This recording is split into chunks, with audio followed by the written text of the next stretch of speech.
Bueno, entonces, bienvenidas de nuevo a una nueva sesión de el Bootcamp y quiero empezar un poco esta sesión haciendo como un recorderis de lo que hicimos la semana pasada y tal vez como volver a rescatar algunos de los aprendizajes que creo que son como más importantes. Entonces, bueno, antes que algo como puntual del tema que vimos, les quiero hacer una sugerencia que eh, yo creo que quería hacerla y no sé por qué se me olvidó. Y es que cuando estén tratando de aprender alguno de estos temas de programación, hagan mucha experimentación. Yo siento que eso es como importante para que uno más o menos pueda como ir revisando las cosas, ¿no? Entonces, digamos, yo tengo una función como saludos para, que recibía un parámetro que se llamaba quién y retornaba lo que retornara string format y esto, eh, qué pena. Entonces, bueno, re- retorna string format y obviamente si yo hago las invocaciones que estaban en el material, pues me doy cuenta de que esto retorna hola Java. Entonces, jueguen un poquito más como, bueno, ¿y qué pasa si yo hago, qué? Hago otra invocación con algo que no esté en el material? ¿Cómo cambia el resultado que estoy haciendo? Y este, es preciso, espere. Am, listo. Si yo cojo la función como estaba definida al principio, listo. ¿Qué pasa si yo, no sé, si yo cambio el orden de estas cosas? Uy, ve. Ah, ya sé por qué me está. No, pero ¿por qué me estás regañando? Oigan, divertidos. Bueno, pero sí, eso. Hay que romper las cosas y ver qué están pasando. Pueden creer que no tengo ni idea por qué me está regañando. Ah, ya sé por qué me está regañando. Es que el copy-paste quedó como raro. Quedó como raro el copy-paste y por eso me estaba regañando. Entonces, hagamos esto. Chu, chu, chu.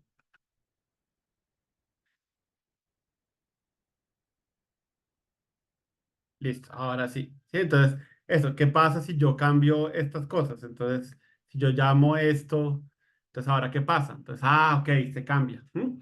Entonces, experimenten mucho porque siento que esa experimentación les ayuda a, a realmente como ganar como un entendimiento de las cosas, ¿no? Y obviamente, si ven un ejemplo en el material, pues eso, cópienlo en su sesión de JShell y ahí pueden tratar de jugar, que de verdad siento que eso es súper mega útil.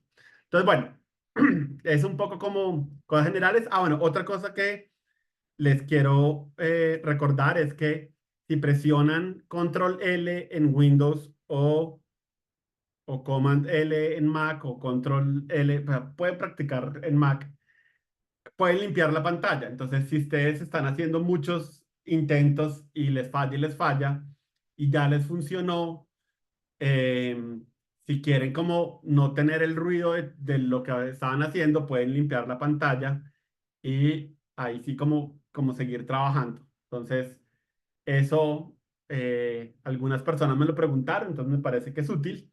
Y la otra cosa que es útil es que acuérdense que existe slash list y slash list lo que hace es mostrarles todo lo que ustedes han definido en la sesión. Pero de nuevo, ¿no?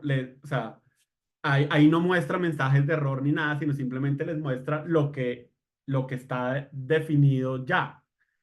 Entonces, de nuevo, ¿no? También si quieren quitar un poco como el ruido de todo lo que hicieron, pues esa es una buena manera.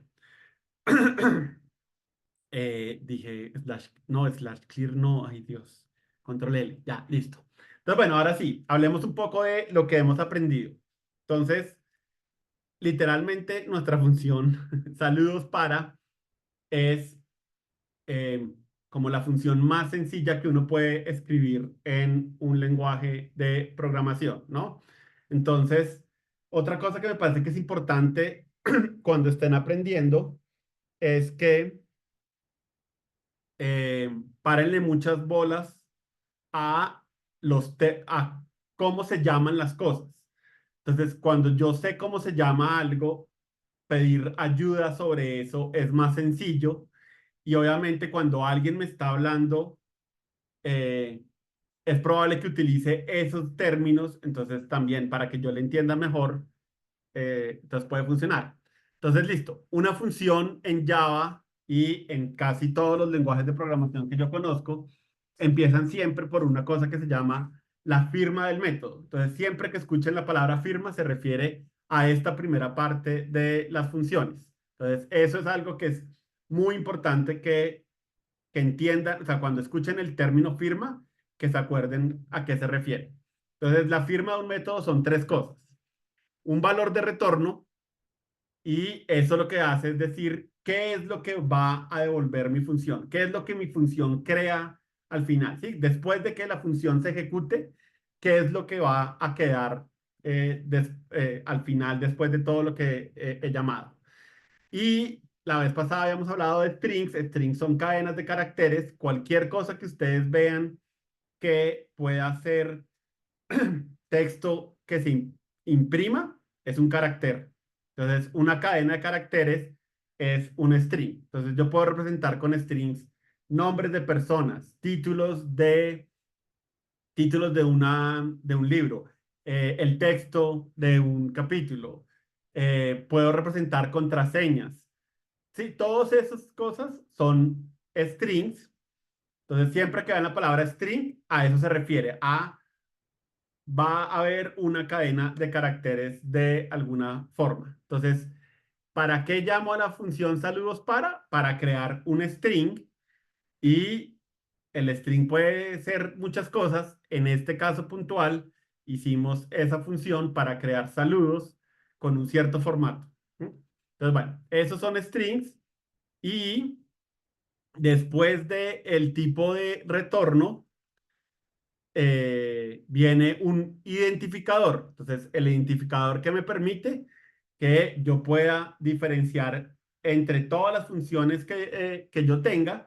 Usualmente, ¿qué pasa con un programa? Un programa es una colección de funciones que yo llamo en un orden específico, y al final, la última función, después de la última función, tengo, ¿sí?, un propósito. ¿Sí? Mi programa hizo algo. Como les conté muchas veces, pues ahora uno con un programa puede hacer muchas cosas, ¿no? Entonces, con un programa uno puede hacer reproductores de video, reproductores de audio, renderización de páginas, lanzar cohetes, hacer un presupuesto, bueno, sí, cualquier cantidad de cosas. Entonces, usualmente un programa es eso. Yo creo una colección de funciones y en algún momento determino el orden en que deben ser llamadas mis funciones, y con eso pues se ejecuta el programa. Entonces yo le pongo un nombre a las funciones pues para que pueda hacer referencia a ellas en algún momento, ¿no? Entonces, ese identificador puede ser cualquier cosa. De hecho, esa es otra cosa que pueden algún día experimentar, como, ok, tengo una función que se llama saludos para, ¿qué pasa si yo le cambio el nombre y le pongo lo que sea? Entonces, ¿eso cómo afecta al programa? ¿Cambia la funcionalidad o no la cambia? Entonces, el identificador no afecta la funcionalidad, ¿sí? No afecta lo que hace la función, simplemente que cuando yo la utilice, pues tengo que usar el identificador que escogí. Es una muy buena práctica que uno trate de usar un identificador que describa lo que va a retornar la función. Entonces, una función que retorna un saludo, pues está bien que de alguna manera tenga la palabra saludo en el identificador. De modo que si yo estoy tratando de buscar una función para algo que necesito, pues el nombre me ayuda un poco a saber si esa es la función que necesito o tal vez necesito otra función. ¿Mm? Entonces, ustedes son libres de escoger el identificador que quieran, pero traten de escoger un identificador que describa qué es lo que va a retornar. Ahora, esta función tiene un parámetro. Entonces, el nombre dice saludos para, que de alguna manera hace claro que hay un parámetro que va a cambiar el saludo. ¿Sí? Y todo el saludo va a depender del parámetro que yo le pase a la función. Entonces, ¿cómo sé que tengo parámetros? Porque todas las funciones necesitan tener paréntesis. Entonces, la forma en que un compilador sabe y un computador en general saben que están hablando de funciones es por los paréntesis. Si ustedes no colocan paréntesis al llamar las funciones o al definirlas, pues él no sabe que es una función. Entonces, bueno, en, en los paréntesis yo tengo algo, por lo tanto puedo deducir que mi función tiene un parámetro. Listo. Dentro de esos paréntesis, entonces, va una lista separada por comas. Eso fue algo que no había dicho en el material, en la sesión, pero había un ejercicio para que aprendieran que puedo tener varios parámetros, todos separados con comas. Si no tengo nada entre los paréntesis, tengo una función que no tiene parámetros. Si tengo em, digamos, si no tengo comas, es porque tengo un solo parámetro. Si tengo comas es porque seguramente tengo varios parámetros. Ahora, los parámetros también necesito decirle al computador qué son. ¿Qué es lo que el computador puede esperar cuando yo llame a la función? Entonces, en este caso, el parámetro es también una cadena de caracteres, también es un string, y después viene el nombre del parámetro. Entonces, siempre tiene que ir. ¿Sí? ¿Qué tipo de información es la que le voy a pasar a la función y cómo quiero que se llame? Entonces, se acordarán también, había un ejercicio en donde, ¿qué pasa si solo pongo el identificador de un parámetro? ¿Sí? Entonces, el compilador no sabe qué puede aceptar y qué no puede aceptar, por lo tanto, me va a decir como no, sí, necesito que usted me diga exactamente qué es. Entonces, siempre que coloquen parámetros tienen que decir qué tipo de información es y después decir el nombre que ustedes le quieren dar a ese parámetro y de nuevo el nombre puede ser cualquier cosa, no tiene o sea, no hay nada de especial en el nombre que ustedes le den. El nombre, de nuevo, es para que ustedes dentro de la función puedan hacer referencia a ese parámetro y el compilador sepa qué hacer exactamente, ¿sí? ¿Qué hacer con ese parámetro? Entonces, pues en este caso, suena bonito llamarlo quién, porque quién ayuda a entender cuál es el papel que ese parámetro debería tener en el saludo, ¿sí? Finalmente, el saludo debería incluir ese parámetro que está ahí, pues para que quede un saludo a ese quién que estoy llamando. Entonces, bueno, esto es la firma, esto es el valor de retorno, esto es el identificador, estos son los parámetros, este es el tipo de parámetro y este es el identificador de parámetro.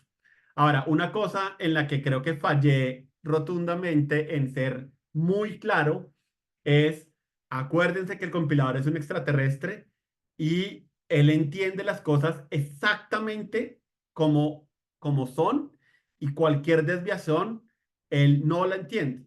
Entonces, claro, yo puedo decir, bueno, string con S minúscula, lo pronuncio igual, un humano me lo entiende igual, ¿sí? Si un humano yo le escribo en un papel string con S, seguro que él dice, ay, pues se le debe haber olvidado la mayúscula, pero un compilador no funciona así. Entonces, para él, las mayúsculas y las minúsculas son importantes. Si algo está definido con mayúscula, entonces tengo que escribirlo con mayúscula o no funciona.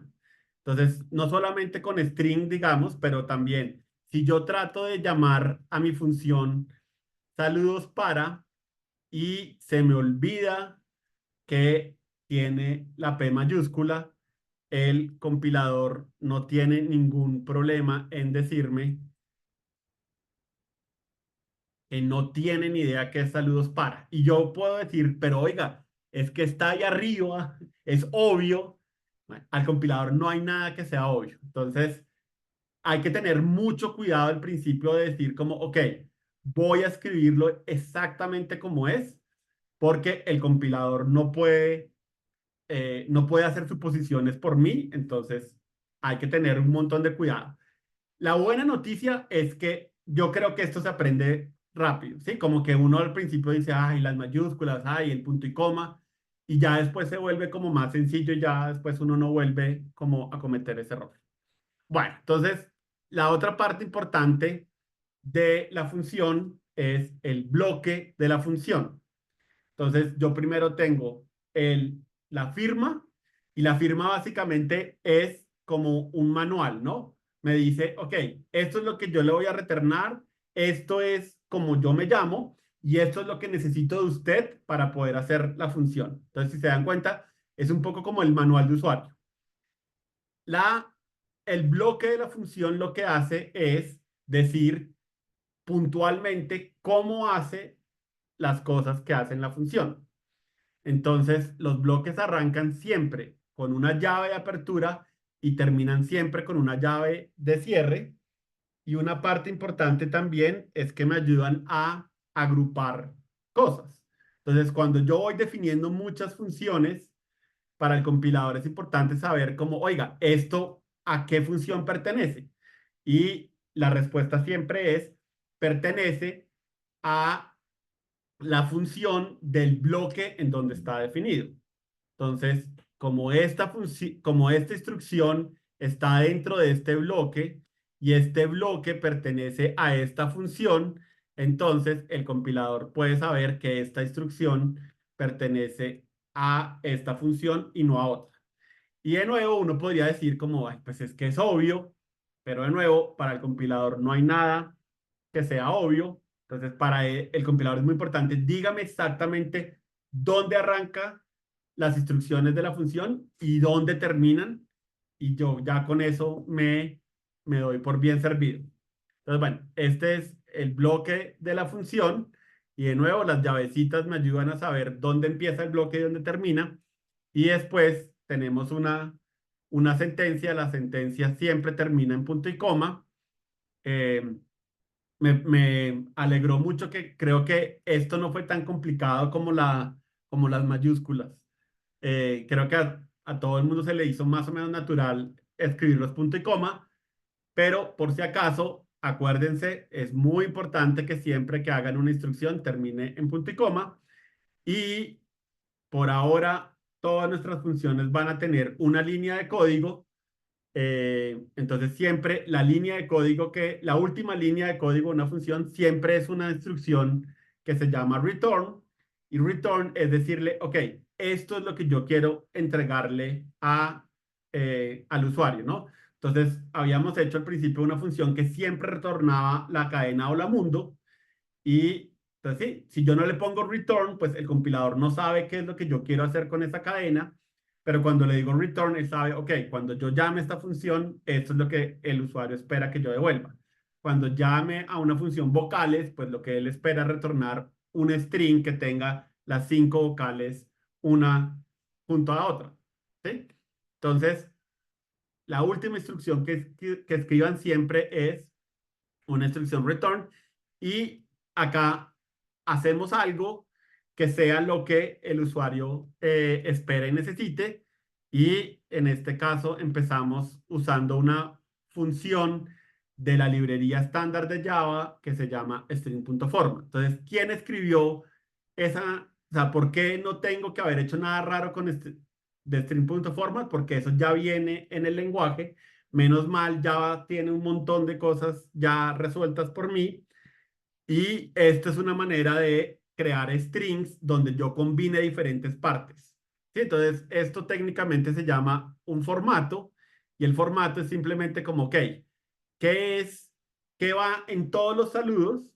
Entonces, todos los saludos empiezan con hola, sigue con un espacio y siempre terminan en un signo de admiración y la parte que cambia es ese porcentaje, ese que ven ahí. Entonces, eso define un formato en que dice, ok, esto es lo que es siempre igual, esto es lo que cambia y le tengo que decir al compilador qué es lo que yo quiero colocar ahí y eso lo hago con una lista de variables en donde le digo, ok, acá lo que quiero que ponga es lo que me hayan pasado como parámetro. Entonces, él por el porcentaje ese sabe dónde debe ir y por que aquí utilicé quién, pues él sabe qué es lo que tiene que colocar ahí. ¿Listo? Ahora, esto es lo que se llama la definición de una función. Si se dan cuenta, acá solo le estoy diciendo al compilador, esto es lo que yo espero que haga la función. Ahí no estoy haciendo nada con la función realmente. Sí, la función no la he utilizado en ningún momento. Entonces, después de definirla, yo puedo empezar a llamar a la función y también se le dice invocar a la función. Entonces yo puedo decir, listo, necesito un saludo para, para el mundo, entonces ¡ah! Voy a llamar a mi función utilizando la cadena mundo y yo sé que él me va a regresar un saludo utilizando esta información que yo le pasé aquí. ¿Mm? Ahora, si acá esto se llama un parámetro, acá esto se llama un argumento. Entonces, si yo fuera a escribir qué es lo que estoy tratando de hacer acá, estoy invocando a la función saludos para utilizando el argumento mundo, ¿sí? O utilizando el argumento string mundo, ¿sí? Eso es básicamente la forma en que hablamos. Entonces, invocar la función significa, ok, la función ya existe, alguien ya la definió, sea que la definió Java o sea que yo la definí. Entonces, si ya está definida, entonces yo puedo invocarla y de nuevo, ¿no? La clave para invocarla son los paréntesis. Si yo, si yo hago esto, entonces, él no va a entender que es una función y me va a decir, no tengo ni idea qué es eso. Yo puedo decir como, ay, pero es que la función se llama saludos para, pues obviamente me refería a una función, para él no hay nada obvio, entonces tengo que agregar los paréntesis para que él sepa que es una función y aún si pongo paréntesis, él va a mirar esta definición y va a decir, oiga, usted tiene que pasarme un parámetro para que yo pueda ejecutar la función. Esta es la parte que dice acá, ¿no? Como yo veo que hay un parámetro y usted me está pasando cero, como no me está pasando lo que necesito, entonces no sé qué hacer con eso y ya el momento eh, en que yo cumplo con el requisito de pasarle eh,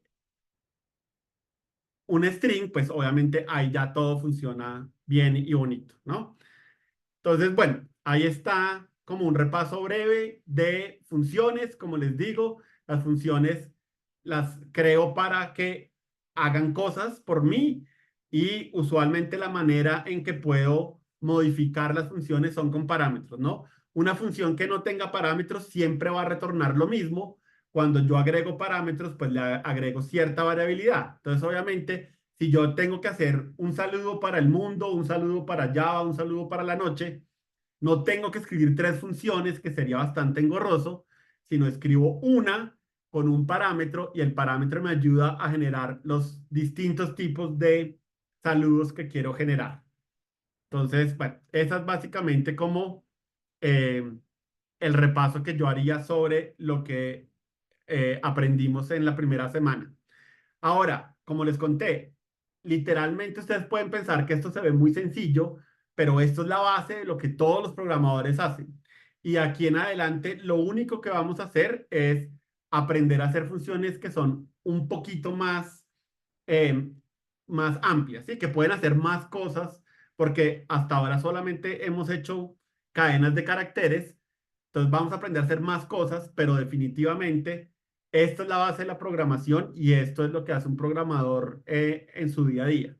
Entonces, si tienen esto súper claro, todo el resto es simplemente como ponerle arandelitas, pero la base de la programación es esta. Entonces, como les digo, pues ya están programando. Esto es literalmente eh, programación de alguna manera. Bueno, entonces ahora sí hablemos un poco eh, de operadores.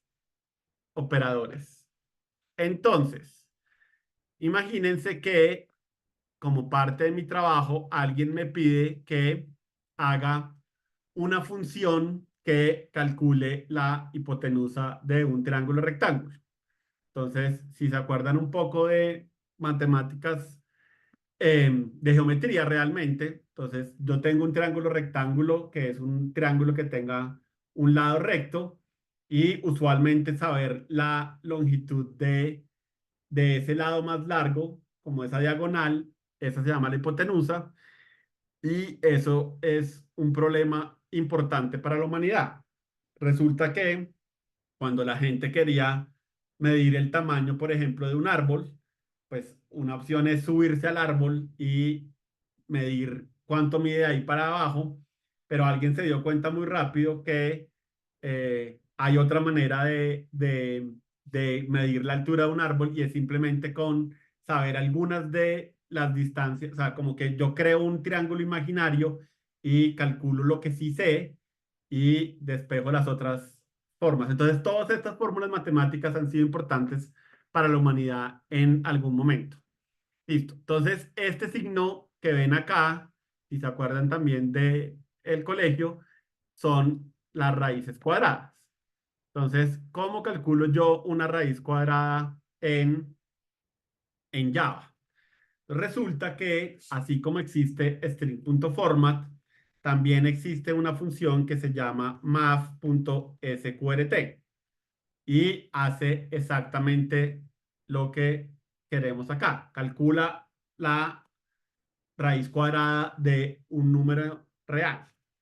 Entonces, así como antes hablábamos de cadenas de caracteres y las escribíamos entre comillas dobles y eso era suficiente para que el compilador supiera de qué estaba hablando, cuando quiero hablar de números reales es suficiente con que yo escriba el número que quiero hacer, que quiero usar y para los números reales le agrego un punto y las, los decimales que tengan. Entonces, cuando quiero hablar de el número real 4 escribo 4.0. Y entonces, así como hay cadenas de caracteres, en programación también puedo utilizar números y los números reales, entonces van ¿sí? Los dígitos que tenga el número punto y los decimales que yo necesite. Y como se dan cuenta, así como mi función es saludos para, pues yo entre paréntesis pongo el número que quiero utilizar para la raíz cuadrada y esa función me devuelve el resultado. Entonces, de nuevo, con el vocabulario que ya creamos, estoy invocando a la función math.sqrt con el argumento 4.0 y eso me está regresando el número 2.0. ¿Mm? Y voy a hacer una pequeña desviación de algo que me parece que es súper importante para todos los programadores y que yo siento que no se le para como suficiente atención. Entonces, ¿cómo supe yo que existía math.sqrt? Entonces, algún día dije, voy a buscar la documentación oficial de Java y voy a tratar de ver qué hay ahí en esa documentación oficial. Entonces, yo puedo, así como ustedes vieron ese string punto, no sé qué, y math punto, esa parte antes del punto en Java se llaman clases. Y ahorita no tenemos que preocuparnos demasiado por eso, pero yo le puedo preguntar cualquier buscador como, oiga, quiero saber cuál es la documentación de esa clase MAF para saber qué puedo encontrar ahí. De nuevo, términos que van a escuchar mucho. A veces esa como documentación pública, como la manera en que yo puedo utilizar las cosas, se llama un API, API. Entonces, si yo quiero saber esto, pongo Java, Math, API y usualmente, digamos, me bota como la documentación de la versión más frecuente, que no es la que estamos utilizando en el curso, pero digamos que en muchos casos, pues está bien, ¿no? Entonces, listo. Esta es la documentación oficial de Java. Entonces, la documentación oficial entre los programadores tiene muy mala fama porque la gente usualmente siente que la documentación está escrita de una manera muy ladrilluda. Y más o menos puedo entender, digamos, es cierto que por mucho tiempo la gente no le preocupaba mucho escribir documentación que no fuera ladrilluda, pero creo que la documentación de Java no es tan ladrilluda, es más o menos amigable y querida de hacer. Entonces, esta es la documentación oficial de Java. Como se pueden dar cuenta, les dice, ok, esta es la documentación de la clase Math. Aquí les va a dar una idea de para qué sirve esa clase, cuál es el objetivo. Eso no es tan importante ahorita. Hay una cosa que se llama Field Summary. Eso también lo pueden, no le tienen que prestar mucha atención ahorita. Esta tal vez es la parte más importante. Entonces, si se acuerdan, les conté alguna vez que la palabra método y función son casi sinónimos. Hay una diferencia pequeña entre los dos, pero digamos que al principio pueden asumir que son sinónimos. Y esto les da una idea de qué pueden hacer con esa clase math en Java. Y efectivamente, esto está ordenado alfabéticamente. En alguna parte van a encontrar que dice, ok, hay una función que se llama sqrt. Todo lo que diga acá también lo pueden medio obviar un poquito. Bueno, digamos, o bien el static, esto tal vez sí es importante, ya ahorita lo vamos a ver con más calma. Y efectivamente, si le dan clic a esa primera, eh, al summary de la función, les va a dar una idea de qué es lo que hace la función y cómo funciona. ¿Mm? Ahora, como les digo, la documentación tiene una muy mala fama entre los desarrolladores, pero yo siento que un desarrollador que, no quiero decir que sea bueno porque eso suena como pretencioso, pero digamos, soy mejor programador si me siento relativamente cómodo leyendo documentación, ¿sí? Ahora, obviamente, o sea, necesito leer documentación de lo que utilizo cotidianamente y usualmente el lenguaje es lo más importante que hay. Entonces, en el caso de Java, además, hay otra ventaja. Hay lenguajes que no tienen una documentación oficial o hay lenguajes que tienen una documentación oficial que no es pública.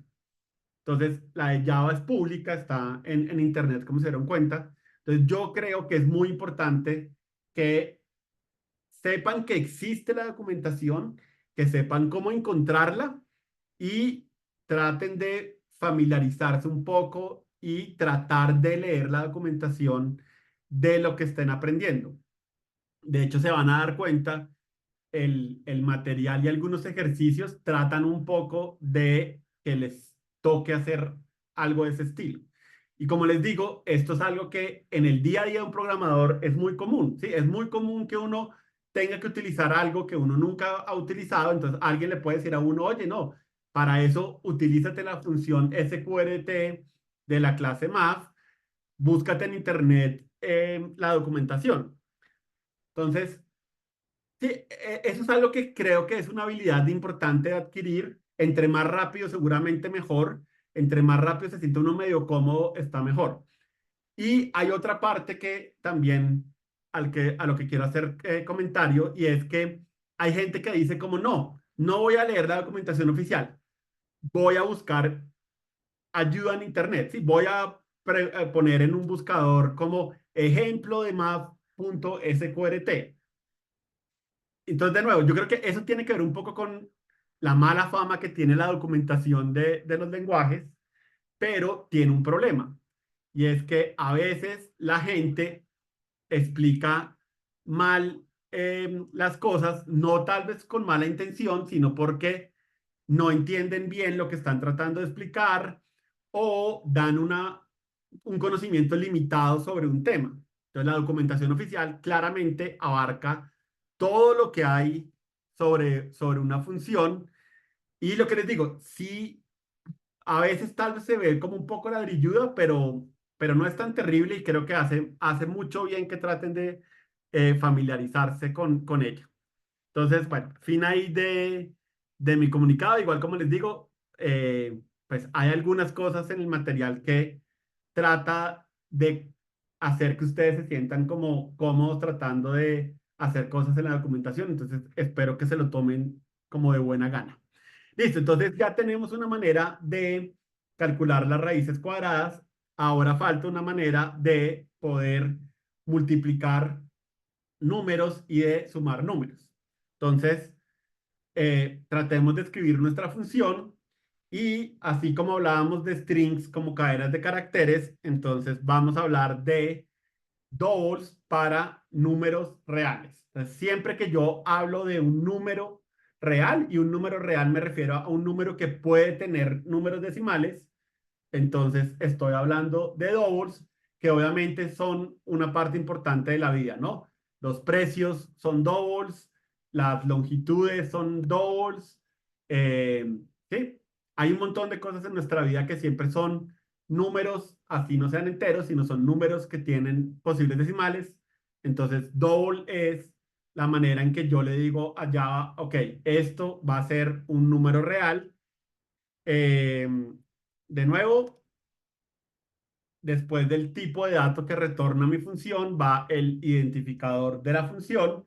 En este caso, estoy describiendo lo que voy a retornar, entonces voy a retornar la longitud de la hipotenusa, por lo tanto lo llamo hipotenusa, y voy a tener dos parámetros que son los que me marcaba la función, y ambos parámetros son de tipo doble. No es necesario tener dos parámetros del mismo tipo, pero ahorita que estamos haciendo cosas sencillas, es muy probable que todas las funciones que hagamos tengan los mismos tipos.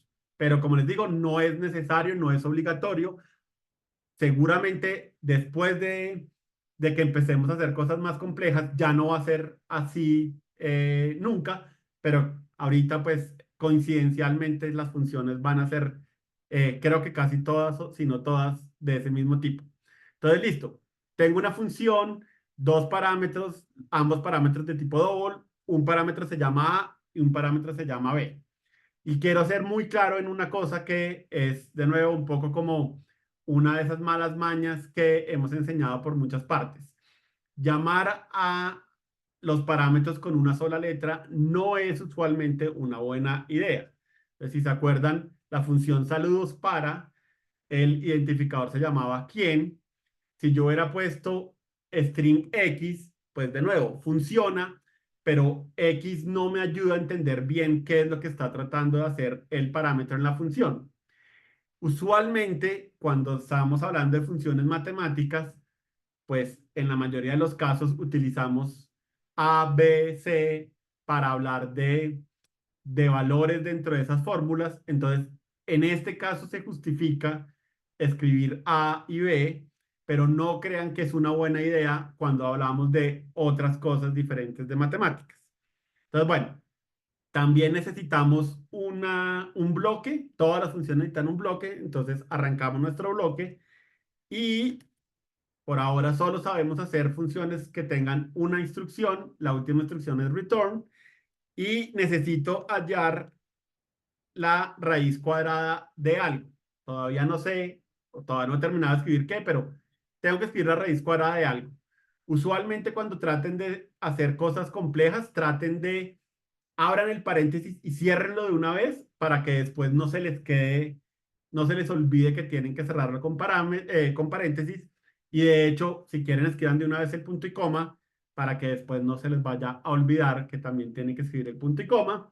Listo. Y acá entonces necesito multiplicar A por A y B por B y necesito sumar los resultados. Entonces resulta que en Java tengo operadores que hacen eso por mí.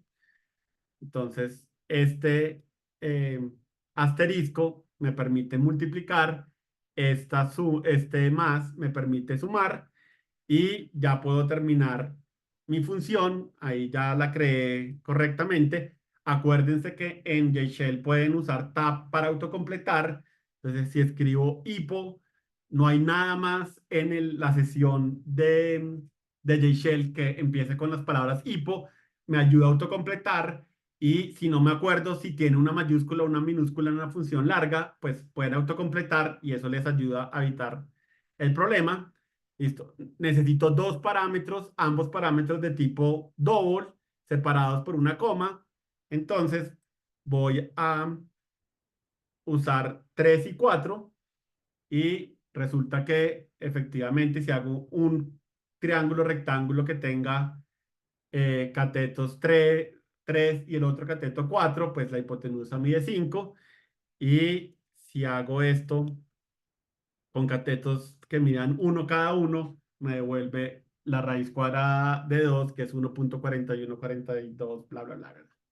Listo, entonces efectivamente ya no solo puedo hacer cadenas con cierto formato, sino que ahora puedo tener números y tratar de operarlos.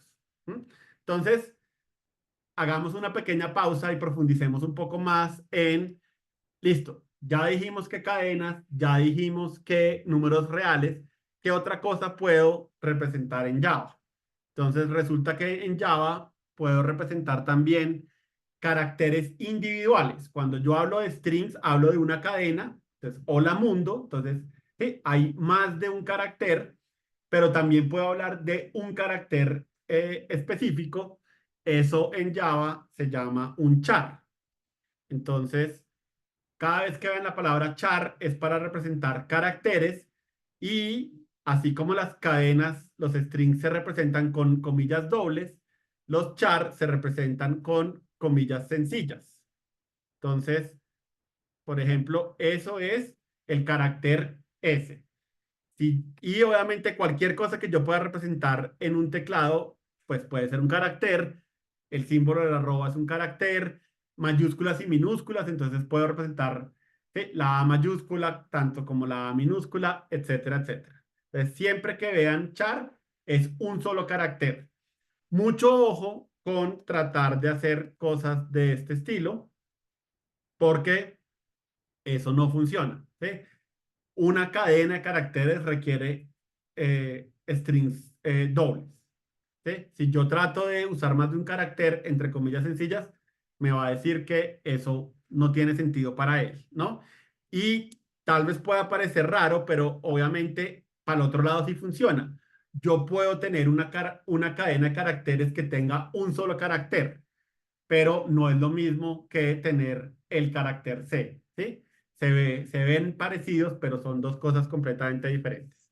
Entonces, bueno, strings, doubles y char para caracteres y los caracteres los representamos con comillas sencillas. Listo. También está una cosa que puede parecer al principio un poco rara y son unos tipos de datos que se llaman Boolean. Boolean es básicamente un predicado, ¿sí? Algo de lo que yo puedo decir es verdadero o es falso. Entonces, por ejemplo, yo puedo decir, hoy es lunes. Eso es un predicado, ¿sí? Ese predicado es verdadero o es falso.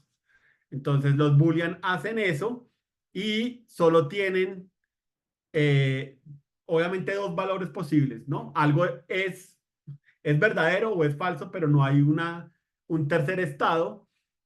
Se representan con las palabras en inglés true para verdadero y false para falso. Entonces, de nuevo, cuando vean la palabra Boolean, se refiere a esto, a predicados de alguna manera. Y el otro tipo de dato que nos interesa son números enteros. Entonces son números que ya no tienen decimales, son números que simplemente tienen, sí, como una parte entera. Entonces, usualmente, por ejemplo, cuando yo voy a hablar de mi edad, yo no digo, no, yo tengo 44,5 años. Nadie utiliza 44,5. La gente dice, tengo 44 años, ¿sí? O tengo 5 dedos en la mano, o tengo 2 pares de zapatos, ¿no? Entonces, bueno, cuando estamos hablando de eso, la diferencia es que no le tengo que agregar un punto. Entonces, si yo tengo dígitos sin punto, estoy hablando de números enteros. Si estoy hablando de dígitos con punto, entonces ahí sí puedo, o sea, ahí sí ya estoy hablando de números reales. Y ahorita les cuento por qué es súper importante tener clara esa distinción. Algo importante para números, los números pueden ser positivos o negativos, ¿sí? Yo puedo escribir -1,0, puedo escribir -3, puedo escribir -10, puedo escribir 0, puedo escribir 0,0. Entonces, tanto números negativos como 0, como números positivos. Y hay una otra cosa, hay otra cosa que me parece que es útil de saber. Cuando estén hablando de números muy grandes, pueden utilizar la raya al piso para crear una forma visual de saber qué número están escribiendo. Entonces, sí, si yo escribo 1 millón, como lo ven allá escrito, es difícil visualmente saber si ese número es 1 millón o son 10, ¿sí? Es demasiado parecido. Entonces, si yo lo quiero hacer más legible, pues le puedo poner rayas al piso. Como se dan cuenta, para el compilador esto sigue siendo 1 millón, pero pues para mí es más fácil de leer si le pongo esas rayas al piso. Nadie me exige que use las rayas al piso correctamente, pero obviamente les sugiero fuertemente que las traten de usar para agrupar 3 cifras, que es como la convención que tenemos, ¿no? Entonces yo puedo hacer cosas horribles como esas, pero por favor nunca hagan cosas de ese estilo. Si tienen un número pequeño, pues simplemente lo escriben sin separadores y de nuevo, ¿no? Cuando ya empiezan a agregarle demasiadas dígitos, entonces utilicen la raya al piso para agrupar por 3 unidades de derecha a izquierda. Pero como les digo, pues nadie va a evitar que hagan cosas ahí como raras. Entonces, listo. Eso, esos cuatro tipos de datos que vimos se llaman datos primitivos. ¿Sí? Char, Boolean, int y double. Por cierto, no son los únicos datos primitivos que tiene un lenguaje, los lenguajes de programación usualmente, pero son los tipos de datos con los que creo que uno puede empezar a hacer cosas chéveres. Entonces, los otros, digamos que no los vamos a cubrir en este bootcamp. Es algo que ustedes pueden ir y explorar un poco por su cuenta, pero los otros tipos de datos son básicamente números que son más o menos pequeños que los seeds y que los double. Entonces, pues de nuevo, no es que agreguen muchas más funcionalidades, pero como les digo, sepan que hay más tipos de datos. Me interesan esos 4 inicialmente. Y strings no son tipos de datos primitivos, eso se considera otra cosa, pero de nuevo, los strings tienen algo especial y es que yo puedo representar un string mediante un literal, ¿sí? Cada vez que yo escribo algo con comillas dobles, él entiende que es un string, entonces eso hace especial a los strings. Es el único tipo de dato que no es primitivo, que yo puedo representar en un valor, básicamente. Listo, entonces ahora sí, ya tenemos un mundo mucho más amplio de cosas que podemos representar en nuestros programas, pero de nuevo, sería chévere poder hacer muchas cosas con estos tipos de datos. Entonces, para eso vienen los operadores, como los que habíamos visto antes. Entonces, ¿qué operadores tiene un lenguaje usualmente? Entonces, tiene operadores numéricos, ya vimos la suma, la multiplicación, también tiene la resta. La resta se utiliza con el carácter guión, tiene división con el carácter slash y tiene una cosa medio rara que se llama el módulo. Y ahorita hablamos con más calma del módulo, pero básicamente es con el carácter de porcentaje. Listo, entonces hagamos cosas chéveres con eso. Entonces, por ejemplo, puedo crear una función que si me dan un número, puedo retornar cuál es el siguiente número entero y el siguiente número entero pues es sumarle uno a el número que me dieron. Si yo llamo a esto con argumento 10 me devuelve 11. Si yo llamo a esto con argumento 99 me devuelve 100.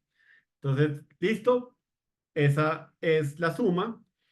Ahora podemos hacer una función que se llame rango inclusivo. Entonces, por ejemplo, quiero saber cuántos números hay entre dos números dados, pero quiero contar el número de donde arranco. Entonces, por ejemplo, quiero saber cuántos números hay entre 3 y 5. Entonces, entre 3 y 5 está el 3, el 4 y el 5. Tengo tres números entre ellos. Entonces, quiero hacer una función que me ayude a calcular eso para cualquier cantidad de números. Y si se acuerdan un poco de matemáticas, lo que hago es restar los números, pero eso me está excluyendo uno de ellos, entonces le tengo que sumar uno, pues para que incluya los bordes y efectivamente, si yo llamo el rango incluyente entre 3 y 5 dijimos que era 3 porque es el 3 el 4 el 5 pero obviamente pues puedo hacer esto con números arbitrariamente grandes y funciona. Listo. Pregunta súper interesante. Cuando yo escribo b menos a más uno, ¿qué operación hace primero? Entonces resulta que todos los lenguajes de programación tienen una vaina hartísima que se llama la tabla de precedencia de operadores. Y de alguna manera, usualmente la gente esperaba que uno se aprendiera la tabla de precedencia de operadores para saber cuál venía primero en estos casos. Yo creo que eso es una forma, una un mal uso de nuestro tiempo. Nadie se va a aprender esa tabla terrible. Entonces, si ustedes quieren estar seguros de qué se va a hacer primero, pueden utilizar paréntesis para estar seguro que una parte de la operación se va a hacer antes que la otra operación. Obviamente tengan en cuenta que expresiones como esta cambian totalmente, depende de cómo yo las haga, ¿no?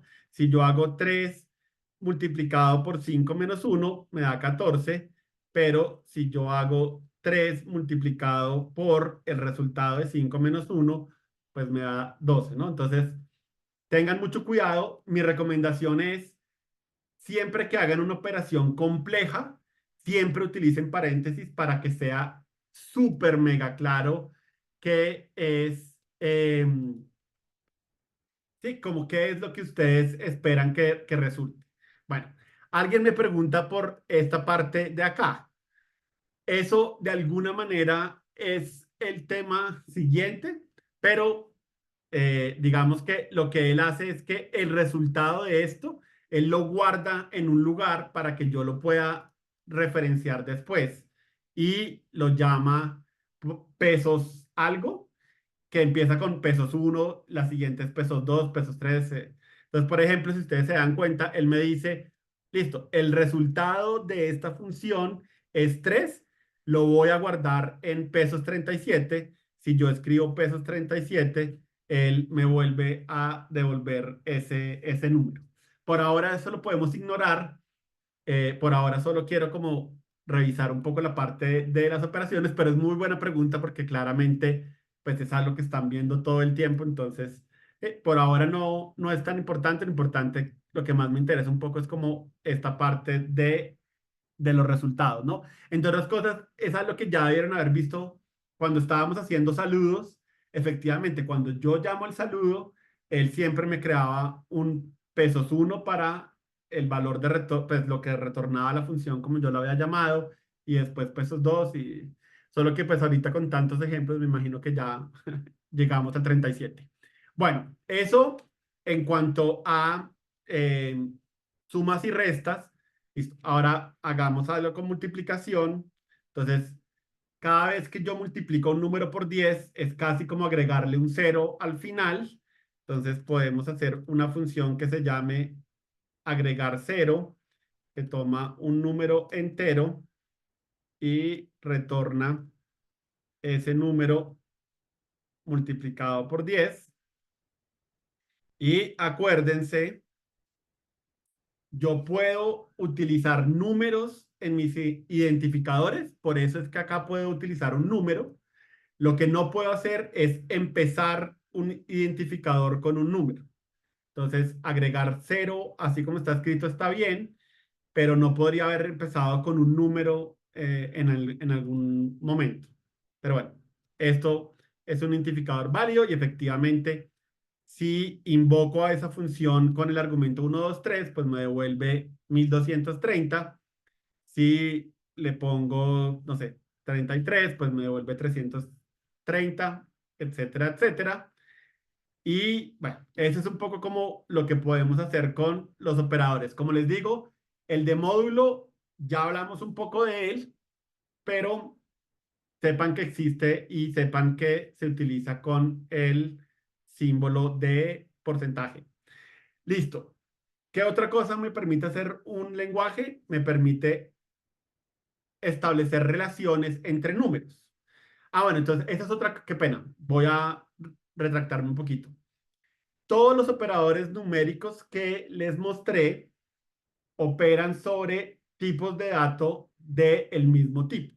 ¿Sí? Entonces, yo no puedo sumar un string y un número, por ejemplo. Entonces, los números, los operadores numéricos son solo para números y, de nuevo, idealmente, double con double, int con int. ¿Sí? Digamos que el compilador no lo regaña si ustedes mezclan int con double, pero eso siempre trae un montón de problemas. Entonces traten de acostumbrarse a yo sumo doubles con doubles, multiplico doubles con doubles, sí, lo que sea, pero siempre del mismo tipo. Pero ahí viene una parte que es rara y poco intuitiva. Entonces resulta que si yo divido 4.0 en 2.0, obviamente no es 4.0. 3. O bueno, digamos, la más sencilla tal vez. Listo. 1.0 dividido 2.0. Eso da el resultado que yo tal vez esperaría, da 0.5. ¿Qué pasa si yo hago 1 dividido 2? Entonces, de nuevo, acuérdense, el compilador siempre retorna el mismo tipo de dato de los operandos. Si yo opero ints, me devuelve un int. Si yo opero doubles, me devuelve un double. Entonces, para sorpresa de todos, 1 dividido 2 me da 0, porque él dice, ok, usted está operando enteros, le voy a devolver solamente enteros. Entonces, eso no es bueno ni malo. Hay veces en que yo quiero hacer divisiones y no me interesan los decimales y quiero hacer eso, pero es algo súper mega importante que tengan en cuenta. Si ustedes operan enteros, les va a devolver siempre un número entero. Angie, ¿tienes una pregunta? Sí, ¿me escuchas? Sí. Em, Estoy en la línea que dice debajo de cuando multiplicas 3 por el paréntesis 5 menos uno, hay una línea que dice como signo pesos 37. Sí, entonces lo que les decía, cuando todo lo que yo hago en JShell, él me lo trata de guardar en alguna parte para que yo lo pueda reutilizar después. Entonces, cuando yo escribo 3 multiplicado por 5 menos uno, él me dice, ok, eso da 12, se lo voy a guardar en un lugar al que pueda hacer referencia como pesos 42. Si yo quisiera volver a utilizar este valor, en vez de tener que repetir todo esto, pues puedo utilizar el pesos 42. En este momento no estamos tratando de hacer nada interesante con el pesos, pues con estos valores. Entonces, eso lo pueden como ignorar un poquito. Esta línea la escribí para que se dieran cuenta que esos pesos número, pues si ustedes los utilizan, él les va a decir, ok, este es el valor que yo guardé en este lugar. Para los que saben de programación, son variables que J-Shell crea por mí para que yo pueda reutilizar esos valores en algún momento. Pero como les digo, en este momento lo que más me interesa es ver qué es lo que regresan esos operadores y no me interesa tanto como las variables. Entonces, por ahora todos esos pesos, eh, como que no les presten tanta atención, lo importante es un poco como el resultado como tal. Bueno, Vale, entonces, gracias. claro que sí. Entonces, bueno, esto voy a tratar de ser muy enfático cuando haga diferencia para que no se les olvide. Ahora, este es un problema de algunos lenguajes de programación. Hay otros lenguajes de programación que solo tienen un tipo de dato numérico, entonces no importa si yo escribo 1 o 1.0, ellos siempre lo van a interpretar como un número real y en algunos casos, eh, no, sí, realmente eso, realmente. Hay algunos lenguajes que solo tienen un tipo de número, tal vez para tratar de evitar estas cosas, pero bueno, en Java tenemos dos tipos de datos numéricos, por lo tanto, esto es algo que tenemos que tener en cuenta cuando hacemos Java. Bueno, entonces les que estaba contando, hay operadores relacionales, se llaman, que me permiten saber, sí, establecer relaciones entre números. Entonces, los operadores numéricos operan dos números y me devuelven un número. Los relacionales toman dos números, pero me devuelven un boolean. Entonces, por ejemplo, yo puedo decir que uno es mayor que dos. Entonces, el operador mayor que es como esa flechita, no sé cómo se llama eso por fuera de matemáticas. Entonces, está mayor o igual, que noten que es un, de nuevo, ¿sí? Como la flechita y un igual pegados. También está el operador menor o igual, y está el operador igual, que me dice si dos números son iguales. Y hay una cosa que se llama el operador diferente. Entonces, de nuevo, me permite saber si lo que está a la izquierda es diferente de lo que está a la derecha. Entonces, por ejemplo, yo puedo escribir una función que me diga es mayor de edad y reciba un número entero que represente una edad y le digo que eso es verdadero si la edad es mayor o igual que 18. Entonces, si yo digo que tengo 44, me va a decir que soy mayor de edad. Si le digo que tengo 10, me va a decir que no lo soy. Si le digo que tengo 18, me va a decir que los tengo, ¿sí? Entonces, esto me permite comparar estos dos números y establecer si esta relación es verdadera o es falsa. Otra cosa que puedo hacer, por ejemplo, es que hay veces que los gobiernos dicen que hay ciertos montos que pueden estar exentos de impuestos. Entonces, creemos una función para eso. Entonces, exento de impuesto y digamos que recibe un precio y en nuestro gobierno imaginario voy a decir que está exento de precio si vale menos de 1 millón. Ay, ve, y ahora porque no le gustó. Ay, qué bestias, que puse dos números. Estaba tratando de escribir 1 millón.0 y escribí otra cosa. Entonces, listo, si yo obviamente tengo un sistema y estoy tratando de calcular el precio de lo que tiene que pagar el consumidor, pues a cada precio le puedo preguntar si está exento de impuesto para saber qué cálculo tengo que hacer.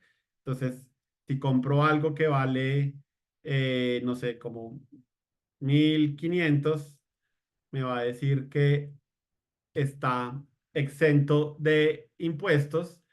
pero si trato de comprar algo que vale 15 millones, me va a decir que está no exento de impuestos. Camila y luego Liam. Disculpa, ¿será que me puedes recordar cuál es la diferencia entre Boolean y el int? O sea, ¿cuándo se utilizan? Claro que sí. Entonces, Boolean es algo que es verdadero o es falso. Sí, entonces, por ejemplo, si yo quiero saber si algo que vale 1.500 está exento de impuesto, ese es un predicado. Es algo o que es verdadero o que es falso, pero no puede ser nada diferente. Entonces, esos son booleans, ¿sí? Entonces, mi función exento de impuesto me dice si es verdadero que un precio está exento de impuesto o no. Y un int lo que hace es representar un número entero. Entonces, por ejemplo, la edad de una persona es un número entero, la cantidad de pares de zapatos de una persona es usualmente un número entero y así sucesivamente. Esas son como las diferencias. ¿Sí aclaré tu duda? Sí, pero entonces, cuando, o sea, el boolean se utiliza es al principio y para aclarar qué No, tipo de espera. números. Boolean se usa en cualquier momento que yo quiera hablar de verdadero o falso. En este caso, lo que quiero es tener una función que me pueda decir si hay una característica cierta sobre un precio. Entonces, como ya habíamos visto, cada vez que yo defino una función, pues la pongo, sí, lo primero que tengo que poner es qué tipo de dato me va a regresar. Antes habíamos hecho funciones que tomaban enteros y regresaban enteros. Entonces usamos int. En este caso quiero que la función me regrese boolean. Pero acá puedo poner lo que yo quiera, solo que en este caso puntual de mis funciones, quiero que esas funciones devuelvan boolean, pues por eso es que escribo boolean al principio. Si yo quisiera una función que retornara un entero, pues pongo entero, pero en este caso particular, pues quiero hacer funciones que regresen booleans, por eso van al principio de la función, ¿sí? Y entonces, digamos ahí donde estás, que boolean es mayor de edad, ese int ahí se utiliza para especificar que vamos a trabajar números enteros, ¿cierto? Ese entero significa que cuando yo llame a la función, acá le tengo que pasar un Ah, entero. listo, Entonces, listo, claro, si yo exacto. digo es mayor de edad y le paso una cadena de caracteres, entonces él me va a decir como, oiga, yo esperaba que usted me diera un número entero, pero me pasó un string. Entonces, para eso es que yo le digo aquí un int, para que el compilador sepa qué es válido cuando estoy usando esa función y qué no es válido. Listo, muy amable. Claro que sí. Liam, En cuanto a los números, solamente puedes separarlos con, o sea, la rayita abajo, no puedes usar comas no, no puedes usar y solo, o sea, y el punto solo es para los, o sea, para los decimales. para los decimales. Ok. Correcto. Angie, Es que estoy intentando hacer como lo mismo y puse Julia es mayor de edad, eh, int edad, o sea, puse todo lo que tú pusiste y me bota, o sea, dice como que sí creo el método, pero que no puede ser invocado hasta que la variable edad se declare, algo así. revisa si pusiste un espacio en el nombre. Eso usual. Ah, bueno, no mentiras, no sé, porque este es edad. Si quieres, ahorita me lo pasas y te ayudo a revisarlo, ¿te parece? Bueno, entonces, eso en cuanto a relacionales. Entonces, de nuevo, ¿no? Mayor que, mayor o igual, menor que, menor o igual, igual, igual, para decir si dos cosas son la misma, dos cosas no, dos números enteros son iguales y diferentes para decir que son diferentes. Por si acaso han aprendido JavaScript, JavaScript tiene una cosa que es triple igual y una cosa que es como diferente con otro igual. Eso no tiene nada que ver en Java. Java solamente tiene igual, igual y diferente como admiración igual. Entonces, si ya saben otro lenguaje, pues no. Java solamente tiene esos operadores. Listo. Ahora vienen los otros operadores que son un poco raros, diría yo. Ah, no, esperen, antes de hacer, hablemos de nuestro amigo el módulo, ¿no? Entonces, como les conté, este operador lo que hace es, eh, no les conté, creo, se llama residuo, eh, se llama módulo, qué pena. Lo que hace es calcular el residuo de una división y eso suena como algo demasiado aburridor. Entonces, solo si quieren chismosear, listo. Si yo divido 0 dividido 4 el residuo de esa división es 0 y tienen una propiedad como chistosa y es que si yo voy subiendo el operador de la izquierda, se van dando cuenta que el resultado también va subiendo y cuando llego a 4 vuelve a 0 y si hago 5 módulo 4 vuelve a 1 y así sucesivamente. Entonces, sí, es como genera como unos ciclos en los resultados medio chistosos. Pero bueno, ¿para qué se utiliza el operador módulo? Usualmente para saber que un número es múltiplo de otro. Y más de una, o sea, se sorprenderían de la cantidad de cosas a veces en programación que dependen de saber si un número es múltiplo de otro. Entonces resulta que cuando un número es múltiplo de otro, y solo cuando un número es múltiplo de otro, el residuo de la división es cero. De hecho, técnicamente, la definición de un número múltiplo es un número que al dividirlo por otro, pues me da residuo cero. Entonces, ¿cómo podríamos hacer una función que haga eso? Entonces, de nuevo, quiero saber si algo es cierto o no. Quiero saber si un número es múltiplo de otro y recibo dos parámetros para el número del que quiero saber si es múltiplo del otro. Y habíamos dicho entonces que yo puedo usar el operador módulo para, para hallar el residuo y solo cuando ese residuo sea cero, entonces eh, B, A es múltiplo de B, ¿sí? Entonces, de nuevo, estos paréntesis los coloco para que para todo el mundo sea claro que primero hallo el residuo de A dividido B, hallo el módulo de AB y ese resultado lo voy a comparar con el número cero. Y solo cuando esto devuelva cero, entonces voy a devolver verdadero y en términos matemáticos eso es lo que me ayuda a saber si A es múltiplo de B. Dime, Vanessa. Una pregunta, ¿no ve que como creo que es en JS que pones de que if, then, y entonces le dices if X, entonces then true, if no sé qué, then false? O sea, acá es Para allá vamos. diferente, ¿no? Para allá vamos, pero estamos hasta ahora en la sesión Ah, 2. ya, perdón, No, no, perdón, ya no no. dirá nadie. Es súper buena pregunta. Para allá vamos. Ok, Pero ok. ahorita, por ahora vamos a hacer solo cosas sencillitas. Ah, ya. No, no, no, es que me preguntaba como que dónde está lo que le dices true y dónde está lo que le dices false. O sea, solito él sabe que es true y es. Claro, porque Ok, él aplica este operador. Entonces, ¿qué hace el ok. operador? Decir, listo, voy a comparar lo que está a la izquierda de lo que está a la derecha y el operador es el que se encarga de retornar true o false.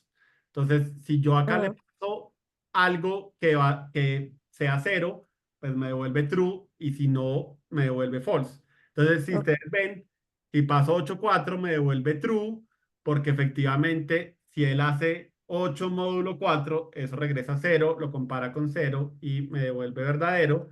Si hago 8,5 me devuelve false porque ya. Pero es el operador, Vanessa, lo que regresa ese verdadero o falso.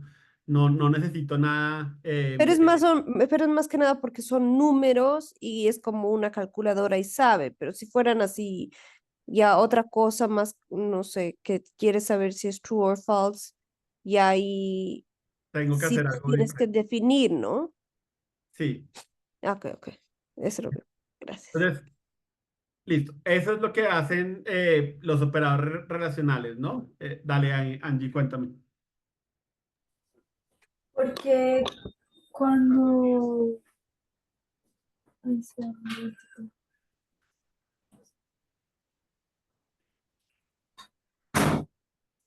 ¿Estás hablando, Angie? Qué pena. No, Ah, ya entendí. Qué pena contigo, tranquila. ya entendí. Y saben que cuando uno trata de expresar sus dudas, a veces uno activa otra parte del cerebro. Dime, Angie. Ah, bueno, creo que había... No, estaba bajando, qué pena. No, no, tranquila. Listo, entonces, así podemos usar operadores relacionales y como les digo, el 90% de las veces que uno utiliza el operador módulo es simplemente para poder definir algo de este estilo. Mi sugerencia es que cuando tengan que usar el operador módulo, creen la función y utilicen la función que es un poco más amigable. Bueno, los otros operadores de los que voy a hablar se llaman operadores lógicos y lo que me permite un operador lógico es crear predicados que son más complejos. Entonces, hasta ahora yo solamente puedo eh, hacer un predicado que revise una propiedad de algo, pero nada me impide que yo haga operadores más complejos. Entonces, hay tres operadores lógicos que puedo utilizar en la mayoría de los lenguajes que existen. Entonces, se llaman el AND lógico y se escribe ampersand, que es como medio raro porque usualmente en español no usamos ampersand para nada. Y está el O lógico, que son esos dos palos, que de nuevo también es como súper raro porque nosotros usualmente no usamos esos palos para nada. Y una cosa que se llama el operador negación, que se utiliza eh, con una barra de exclamación. Bueno, obviamente no estoy haciendo nada legal con ellos. Entonces, hay una cosa que se llaman las tablas de verdad de los operadores lógicos y eso desafortunadamente hay que tratar de aprendérselos porque no hay una manera, eh, no hay como una, sí, no hay una manera fácil de utilizar esos operadores sin aprendérselos, pero tienen truco. Entonces, de nuevo, ¿qué hace el AND lógico? Me permite decir, ok, voy a validar que dos predicados se cumplan al mismo tiempo, ¿sí? Entonces, es martes y es de noche. Entonces tengo el predicado es martes y el predicado es noche y lo que quiero saber es si ambas predicados se están cumpliendo al tiempo. Entonces ese es un uso del operador AND lógico y la tabla de verdad de ese operador es, si ustedes tienen dos predicados que son verdaderos, entonces el resultado de esos predicados con el AND lógico es verdadero. Si tienen el primer predicado verdadero, pero el segundo falso, es falso. Si el primero es falso y el segundo es verdadero, es falso. Y si ambos predicados son falsos, el resultado es falso.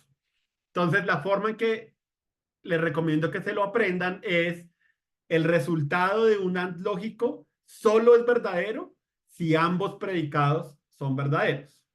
En todos los demás casos, pues, el resultado va a ser falso.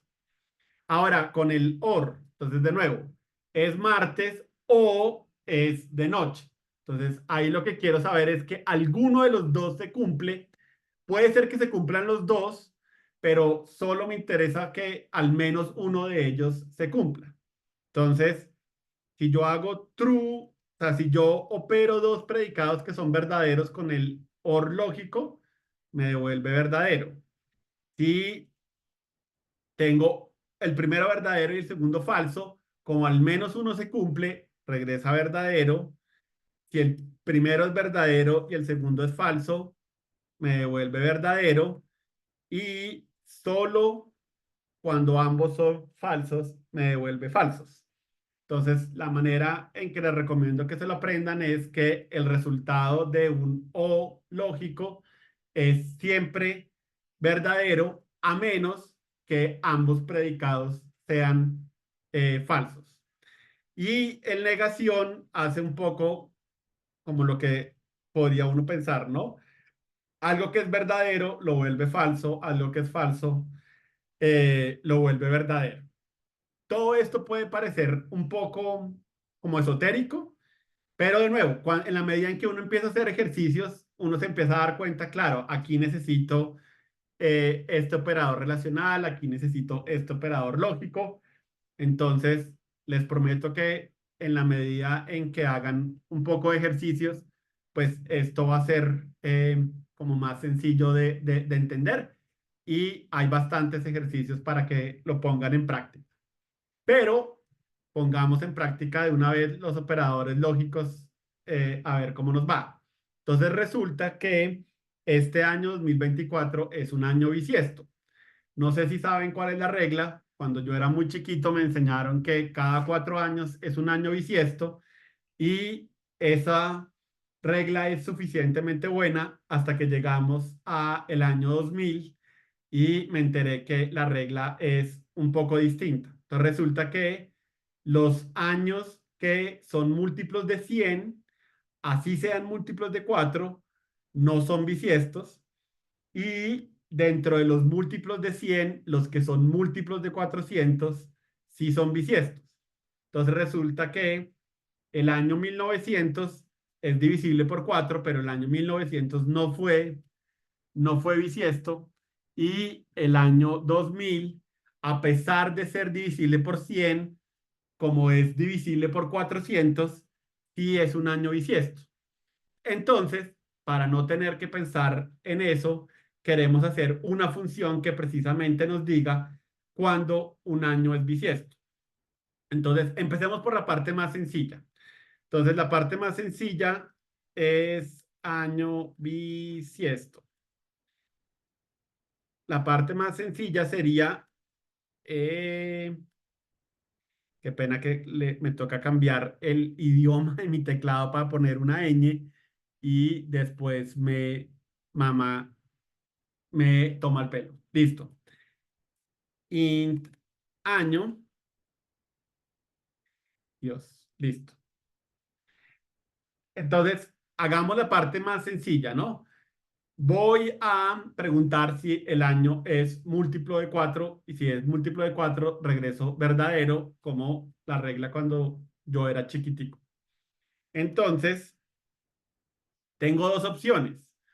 Número uno, vuelvo a escribir otra vez, vuelvo a utilizar el operador módulo para saber si algo es múltiplo de otro, o puedo aprovechar que ya existe una función que creé, que obviamente no me acuerdo cómo la llamé. ¿Cómo la llamé? La llamé es múltiplo, ¿verdad?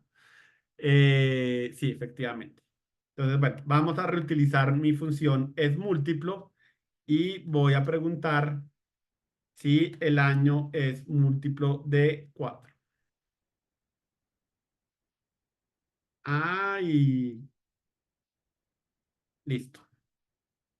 Sí, de nuevo, esto es lo mismo que si yo volviera a poner año, porcentaje 4, igual a 0, pero si ya tengo una función que me ayuda a acordarme qué es lo que estoy utilizando, pues es mejor que reutilice mi función que me dice eso. Entonces, pongamos a prueba mi función es bisiesto, entonces el año 2024 me va a decir que si es bisiesto, el año 2023 me va a decir que no, el año 2000 me va a decir que sí, pero donde esto falla es en el año 2000, que me dice que es bisiesto, pero realmente no es bisiesto. En el año 3000 también va a pasar sí, que el año 3000 no va a ser bisiesto. Entonces, bueno, la función no hace todavía todo lo que tiene que hacer, pero como les digo, siempre es bueno cuando hagan funciones, traten de hacer un pedacito de la función y después la complican un poquito y después la complican otro poquito y chichichi. Listo, entonces, ¿cuál fue la otra regla que dijimos? Que tiene que ser múltiplo de 4, pero no múltiplo de 100. los múltiplos de 100 no pueden ser considerados bisiestos. Entonces, de nuevo, devolvámonos acá y digamos, listo. Entonces, el año tiene que ser múltiplo de 4 y, sin lugar a dudas, no puede ser múltiplo de... Ay, no le tengo que cambiar el idioma para esto. Listo, pero no puede ser múltiplo de... Dios, no puede ser múltiplo de 100.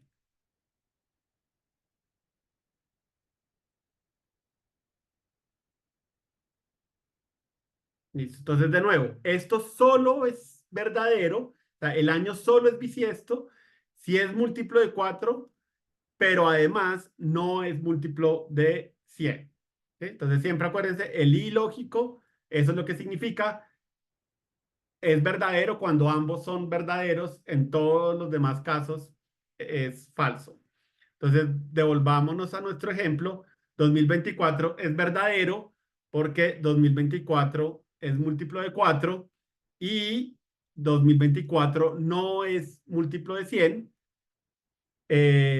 Hagamos 2023.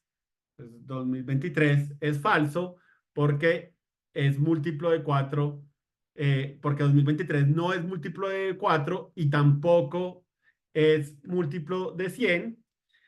Y 1900, que antes daba verdadero, ya no está dando verdadero, ahora está dando falso, que es lo que queremos, porque 1900 es múltiplo de 4, eso es cierto, pero no es, pero es múltiplo de 100, como, ¿sí? Como es múltiplo de 100, devuelve verdadero, lo estoy negando, se vuelve falso, y cualquier operación con ilógico que tenga un operando falso, pues me va a dar falso. Entonces, por lo tanto, 1900 es falso. Pero ahora nos tiramos el caso del año 2000, porque el año 2000 ahora ya me dice que no es bisiesto, porque efectivamente, pues el año 2000 sí es múltiplo de 200, pero acordémonos que la regla es que los múltiplos de 100 que sean múltiplos de 400 también son bisiestos. Entonces, volvamos a cambiar nuestra regla. ¿Sí? Entonces, hay dos condiciones que tienen que cumplirse. ¿Sí? O no soy múltiplo de 100 o soy múltiplo de 400, porque los múltiplos de 400, así sean múltiplos de 100, funcionan, ¿no? Entonces, listo. Alguna de estas cosas se tiene que cumplir. Es múltiplo año 400. ¿Sí? Entonces, de nuevo, ¿qué estoy diciendo ahí? Uy. Entonces, estoy diciendo, la primera condición tiene que ser verdadera, ¿no? Siempre tengo que empezar sabiendo si soy múltiplo de 4. Y la otra condición es una de estas dos. O soy múltiplo de 400, en cuyo caso no me importa ser múltiplo de 100, o si no soy múltiplo de 100, pues también cuento. Entonces, ahora sí, una vez más, el año 2024 es bisiesto, el año 2023 no lo va a hacer, el año 2025 tampoco, el año 2028 vuelve a ser el siguiente bisiesto, el año 2000 es bisiesto y el año 1900 no lo es. ¿Sí? Entonces, de nuevo, ahí tienen un uso de operadores lógicos. ¿Esto es un trabalenguas? Sí. A los programadores se les dificulta un montón hacer cosas de este estilo porque, de nuevo, es como un lenguaje que uno no utiliza mucho en la vida real, pero, de nuevo, un poco con el uso se vuelve como más y más fácil. Entonces, les recomiendo que revisen este ejemplo con más calma y con más tranquilidad. Ahora, como les digo, en teoría no tienen que reutilizar esas funciones, podrían hacer cosas que yo no les recomendaría, como escribir, listo, Entonces, año módulo 4 igual a 0 y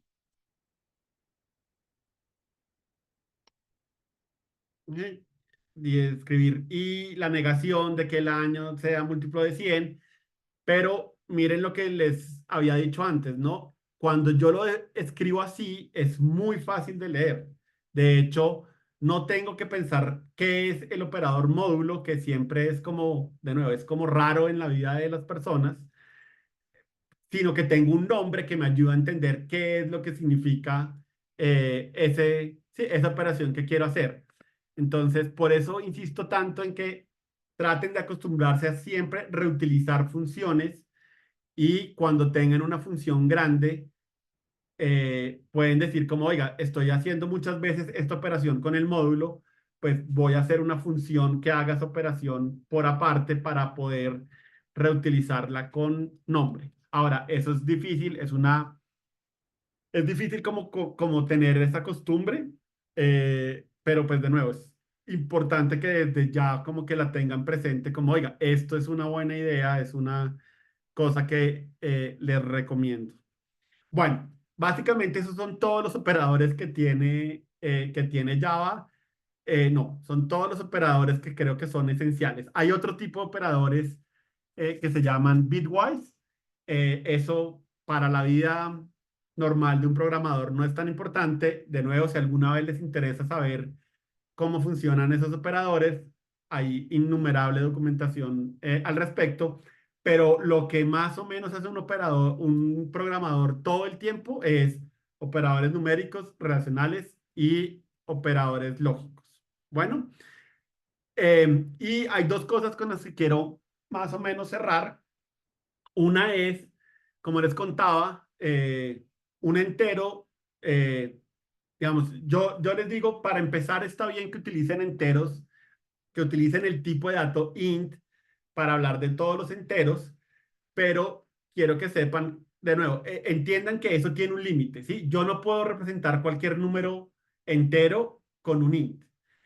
¿Qué pasa? Que para la vida normal, usualmente lo que hacemos en programación se puede representar con un int, pero no se lleven la idea en la cabeza de que el int es la respuesta a todos los números enteros. Es la respuesta a la mayoría de los casos de uso reales con un número entero. Si alguna vez tienen una necesidad muy puntual de representar números muy grandes, entonces hay que buscar otra alternativa. De nuevo, eso se sale del alcance de este bootcamp, pero ténganlo ahí como medio presente, ¿sí? Entonces, para el 99% de los casos, int es suficiente, pero tengan en cuenta que no es, sí, como el que pueden usar para cualquier tipo de entero. Y lo mismo con double. Double es, sí, de nuevo, el 99% de las cosas que uno quisiera hacer con números reales se pueden hacer con double, pero double tiene ciertas limitantes. Y de hecho, algo que sí nos va a golpear en algún momento o que nos va a tocar como lidiar es que comparar números double es especialmente complicado, ¿sí? Hay un montón de cosas raras cuando uno utiliza números double. De hecho, bueno, no es tan raro de entender en abstracto, es más raro como tratar de hablar de qué hay que hacer, pero los números reales, si ustedes se acuerdan, pueden incluir cifras decimales infinitas. Si yo divido 1 dividido 3 como números reales, pues eso es un resultado que tiene cifras decimales infinitas. Eh, entonces, pues en un computador, ¿cómo represento yo cifras decimales infinitas? Pues sí, no es fácil. Un double no tiene cifras decimales infinitas, tiene cifras decimales hasta un cierto punto.